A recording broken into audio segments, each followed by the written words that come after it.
السلام علیکم ناظرین آتر معلومات کی دنیا چینل پہ آپ کو خوش آمدید کہتے ہیں۔ ناظرین، آج میں آپ کے سامنے اسلام کے ایک ایسے بدبخت انسان کا ذکر کروں گا جس کو اللہ تعالیٰ نے بہت بڑی دولت اور خزانے عطا کیے تھے، جس کا نام قارون ہے۔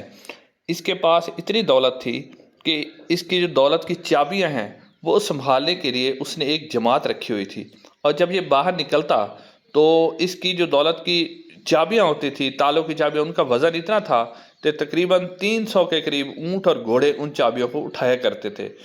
اب قارون کے پاس اتنی دولت کہاں سے آئی، اور اس نے کون سا ایسا گناہ کیا تھا جس کی وجہ سے اللہ تعالیٰ نے اسے زمین میں دنسا دیا؟ حضرت موسیٰ علیہ السلام سے قارون کا کیا رشتہ تھا، اور اس کے مرنے کے بعد اس کی دولت کا کیا ہوا؟ یہ سارے سوالات، ساری چیزیں میں آپ کو اسی ویڈیو کے اندر بتاؤں گا۔ تو آپ لوگوں سے گزارش ہے کہ چینل کو ضرور سبسکرائب کریں اور ویڈیو کو لائک دے دیں۔ تو ناظرین، قارون اپنی جوانی کے عالم میں بہت ہی نیک اور ایک اچھا انسان تھا، اور اس زمانے کی ایک مشہور جو کہ آسمانی کتاب تورات کا بہت بڑا عالم تھا، اور بنی اسرائیل جو ہے اس کی بہت عزت کرتے تھے اور اس کا بہت زیادہ خیال رکھتے تھے، اور بنی اسرائیل کے اندر اس کی کافی عزت و مقام تھا۔ یہ حضرت موسیٰ علیہ السلام کے چچا یسر کا بیٹا تھا، یعنی حضرت موسیٰ علیہ السلام کا کزن تھا۔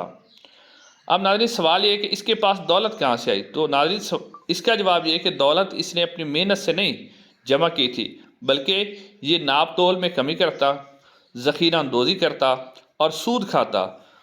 یہ فصل جب تیار ہوتی تو اسے سستے داموں خرید لیتا، اور جب غلے کی کمی ہو جاتی تو اسے مہنگے داموں فروخت کرتا رہتا۔ اس کے پاس دولت آتی گئی تو یہ دولت آتے آتے متکبر ہو گیا، اللہ تعالیٰ کے حکم کی نافرمانی کرنے پر آمادہ ہو گیا، دولت کا نشہ اس کے اوپر چھا گیا۔ تو جب زکوٰۃ کا حکم آیا تو حضرت موسیٰ علیہ السلام نے اسے حکم دیا کہ زکوٰۃ ادا کرو۔ تو اس نے پہلے تو کہا کہ میں زکوٰۃ ادا کروں گا، مگر جب اس نے دیکھا کہ میرے مال میں سے تو بہت زیادہ زکوٰۃ جا رہی ہے، تو اس نے زکوٰۃ دینے سے انکار کر دیا۔ نہ صرف زکوٰۃ دینے سے انکار کیا، بلکہ جو بنی اسرائیل تھے ان کو حضرت موسیٰ علیہ السلام کے خلاف بھڑکانے اور ان کے خلاف اکسانے پر تیار ہو گیا، اور بنی اسرائیل کو اس نے اکسایا کہ وہ حضرت موسیٰ علیہ السلام کے خلاف ہو جائے۔ اس نے حضرت موسیٰ علیہ السلام کو نیچا دکھانے کے لیے ایک گھنونی سازش تیار کی۔ وہ سازش یہ تھی کہ اس نے ایک عورت کو بہت زیادہ مال دے کر اس بات پر آمادہ کہ وہ حضرت موسیٰ علیہ السلام پر بدکاری کا الزام لگائے۔ تو جب حضرت موسیٰ علیہ السلام واعظ و نصیحت کر رہے تھے، ایک مجلس کے اندر موجود تھے، تو عورت وہاں پہنچ گئی، اور یہ قارون بھی حضرت موسیٰ علیہ السلام کی اس مجلس کے اندر عورت کے ساتھ پہنچ گیا۔ اس نے حضرت موسیٰ علیہ السلام کو مخاطب کر کے کہا کہ موسیٰ، تم نے اس عورت کے ساتھ زیادتی کی ہے، اب اس کا جواب دو۔ حضرت موسیٰ علیہ السلام نے اس عورت کی طرف دیکھا اور کہا کہ اے عورت، تو سچ بتا کہ اصل واقعہ کیا ہے۔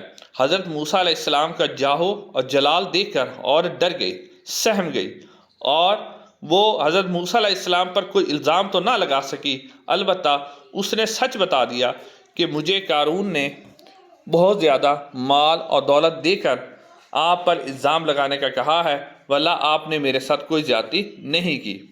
جب یہ بات بنی اسرائیل نے بھی سنی، اور حضرت موسیٰ علیہ السلام اس کے بعد اللہ تعالیٰ کی بارگاہ میں جھکے اور اللہ تعالیٰ کا شکر ادا کیا، اور ساتھ ساتھ حضرت موسیٰ علیہ السلام نے اللہ تعالیٰ سے یہ دعا کی کہ یا اللہ، اس قارون کو جو ہے وہ زمین میں دھنسا دے۔ اس کے بعد حضرت موسیٰ علیہ السلام نے زمین کو حکم دیا، تو زمین نے قارون کو جو ہے وہ زمین کے اندر دھنسا دیا۔ قارون جو ہے وہ اس کے گھٹنے زمین کے اندر دھس گئے، وہ روتا رہا، چیختا رہا، اپنے رشتہ داری کے وسیلے دیتا رہا۔ پھر حضرت موسیٰ علیہ السلام نے دوبارہ حکم دیا کہ تم اس کو مزید جو ہے، اس کا پورا جسم زمین کے اندر دھس گیا اور صرف ساری بار رہ گیا۔